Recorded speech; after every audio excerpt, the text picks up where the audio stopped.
Hey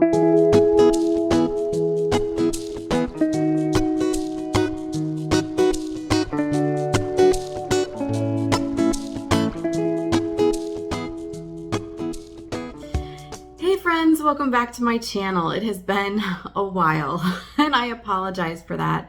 I actually just have been dealing with some actually rather serious medical things, health related things over this past few weeks.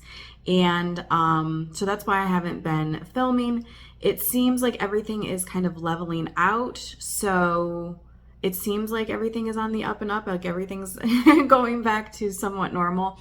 But still just kind of questioning like why it happened in the first place. So still going through some testing and things like that, but I am feeling much, much better. So I am definitely ready to start back to filming because I have missed it. Now, even though I wasn't filming, I still was adhering to my rules of the No Buy July. And there were a few different parts to that. So we're going to go through that and I'm going to talk about how No Buy July went.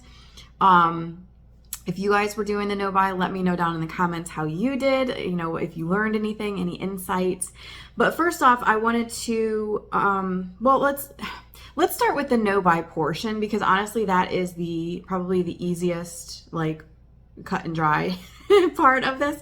The no buy actually went very well. I didn't buy anything. And that was the rules. If you didn't see the first video, basically my no buy, it was pretty much on everything but food. So no clothes, no home decor, no, self-care, body care, perfumes, nothing like that.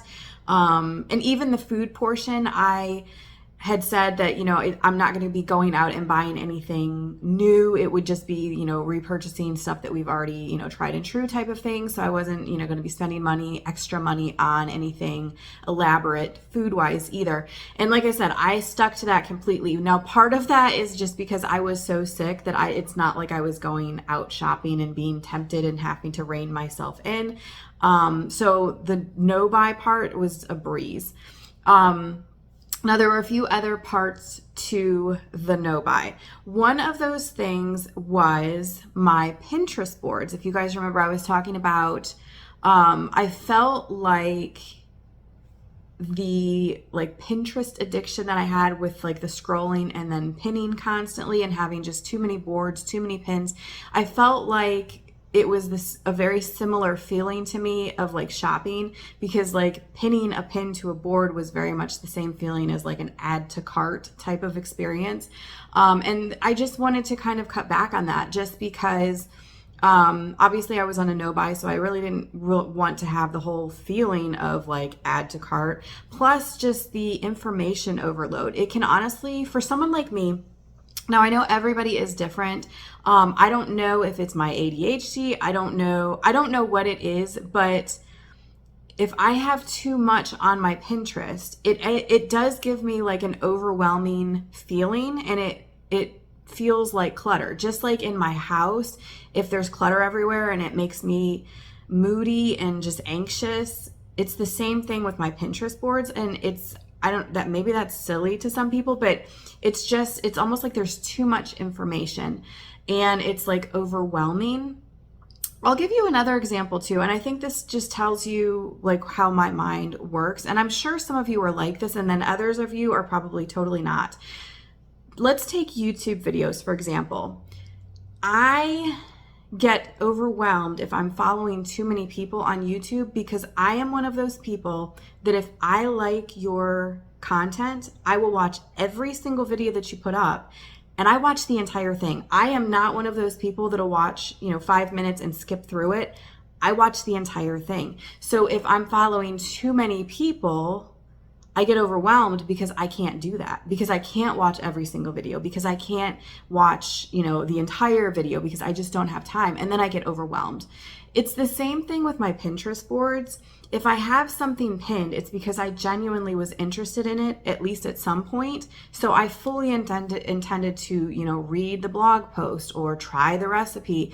And when there's so much information in Pinterest, on my boards, it's overwhelming to me because it's I'm never going to be able to read all of this or try all these recipes. So for No by July, I actually banned myself from pinning anything new, from doing the whole like scrolling on Pinterest and pinning. And basically, I was limiting myself to only looking through the pins that I already currently had and the boards that I currently had. So since I wasn't feeling well over this, last few weeks, over almost a month, honestly, that actually, I spent quite a bit of time on Pinterest.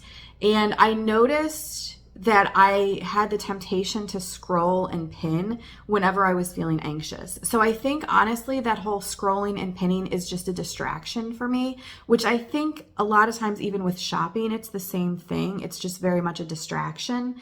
So I would stop myself and I didn't pin anything new. And honestly, I would catch myself as soon as I would just start to scroll.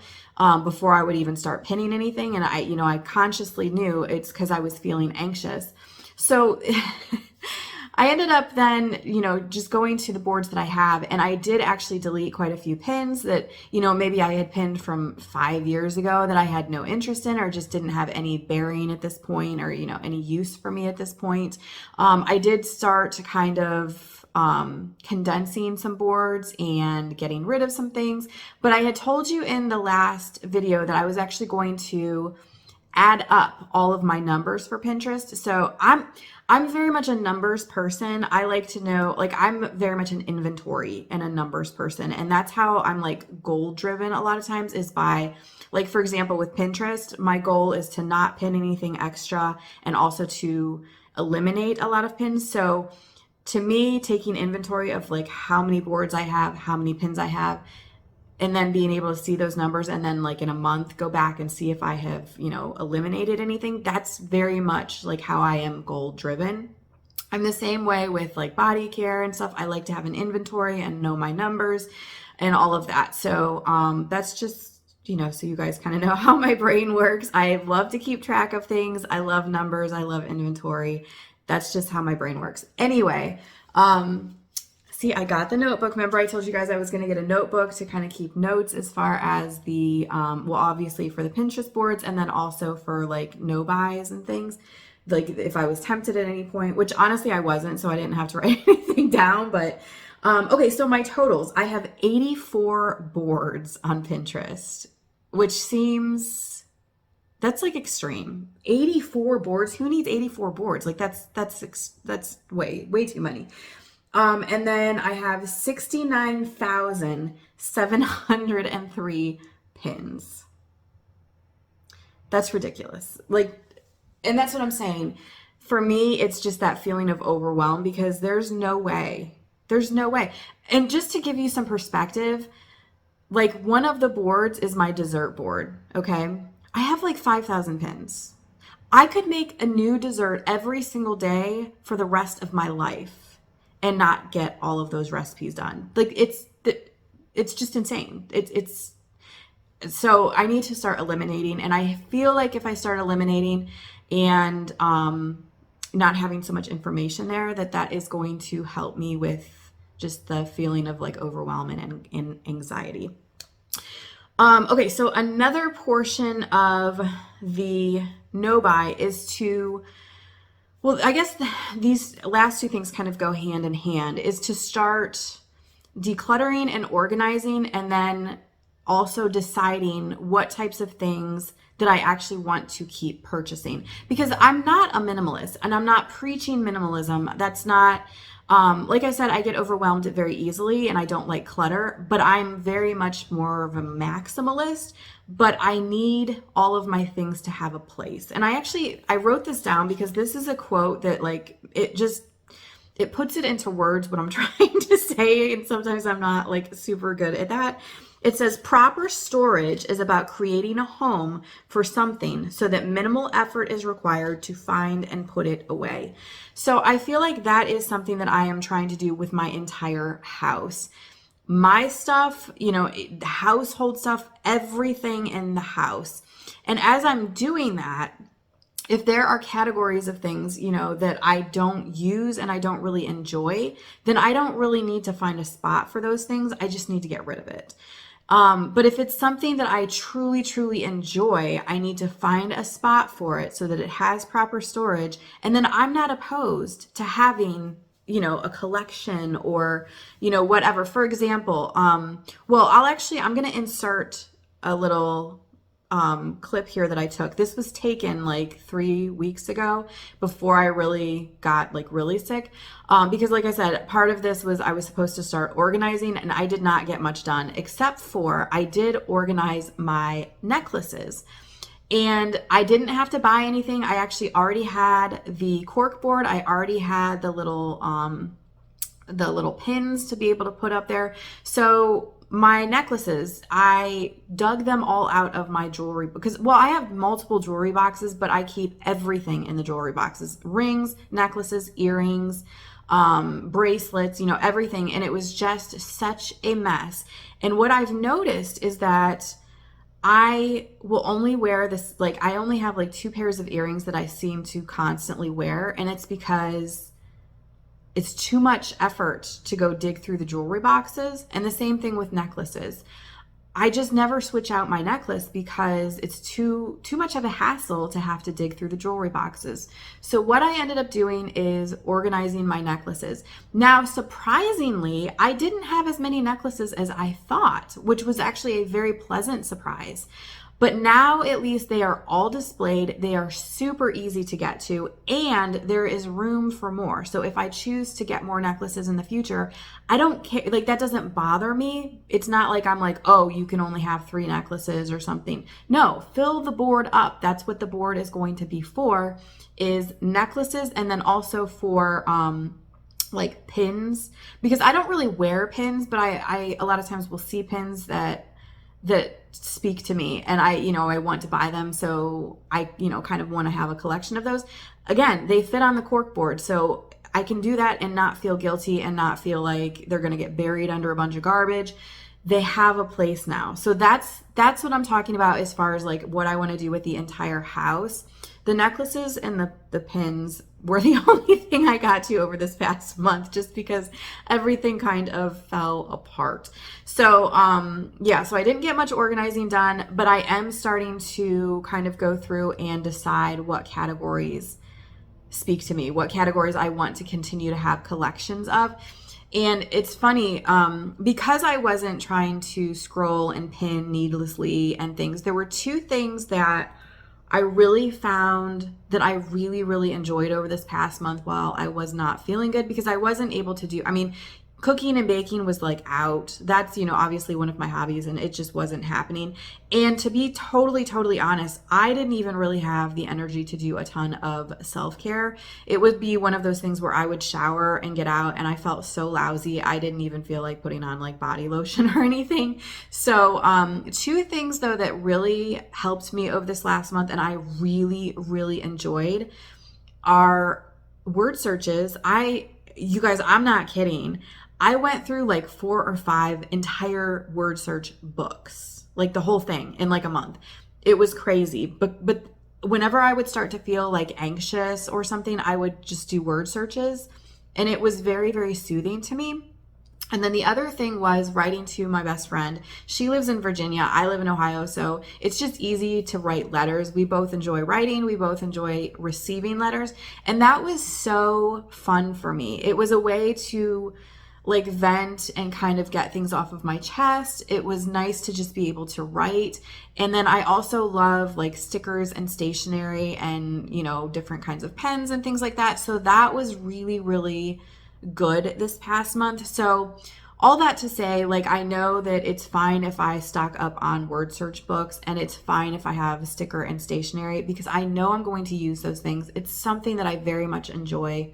So I'm not going to be a minimalist on that. I just need to make sure I have an area, for those things so it doesn't turn into clutter. So that's kind of where we're at as far as the actual No Buy July, how the month went. Now, moving forward, I'm not so much on like an entire no buy, but I am definitely, I'm going to say, on a low buy.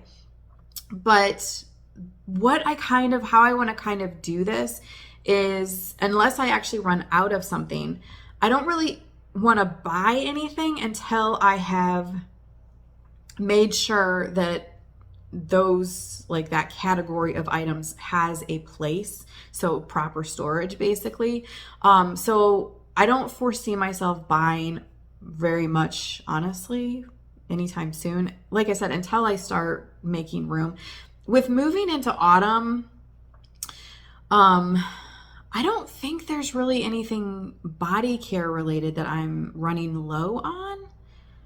So I don't really foresee myself buying anything like that. I think the biggest thing that I possibly could want to buy would be like maybe candles and wax melts, just because I love like having a house that smells like autumn and Christmas and all of that, and we're moving into those seasons. And I think the other thing with that is something that like my husband like seriously appreciates. Like he loves candles and wax melts. Like when he comes home from work, if I have a wax melt on and it's just the house smells really good, he loves that. So that is definitely something that I would want to make a priority anyway, just because I know that that's something that he really loves. So I need to go through all of my candles and wax melts probably pretty soon, and kind of figure out the storage on those. So maybe some things like that I would be purchasing. But honestly, yeah, like until I've actually gone through certain categories and found a spot for it, I don't see myself purchasing anything anytime soon. So I'm not really still on a no buy, but I'm definitely on a low buy. And in future videos, I will, be showing you the organization that I'm doing, and we'll go through different things. If you're a numbers person like me, then you'll probably love it, because like I just need to take inventory and all of that. So that's kind of where we're at. But anyway, like I said before, tell me down in the comments if you were on a no buy for July. Let me know how you did. Did you slip up and buy one thing? Did you completely, by the second week, just chuck the whole thing out the window? Did you do it? Like, did you make it through July and not purchase anything? And honestly, I think it was really cool, because when I first started this No Buy July, I never even really was thinking about like word search books and stationery. Like you know what I mean? I wasn't really even thinking that those would be the two things that I enjoyed the most over this past month. But because I wasn't buying anything, and I also wasn't scrolling on Pinterest and wasting my time, I discovered that those two things were like, they were just what I needed. So it was definitely an insightful month, even though it didn't go the way I thought it would. They never do. Every time I try to do a no buy, it's like something out of left field happens. The last time I did a no buy was 2020, and like I literally started in January, and what was it, like February or end of January? That's when like the whole like lockdown and all that started. So maybe I need to stop doing no buys, because it's like every time something goes crazy. But anyway, I am definitely glad to be back. I don't know how regularly I'm going to post right here at the beginning, just because the way I normally would do it is I pre-filmed and, would have like a back stock of videos basically to be able to post consistently. So I'm not going to be super consistent right at the beginning, I don't think, but my goal is to get back to that. So definitely look for some more videos to be coming. Thank you guys so much for hanging out with me, and I will see you in the next one.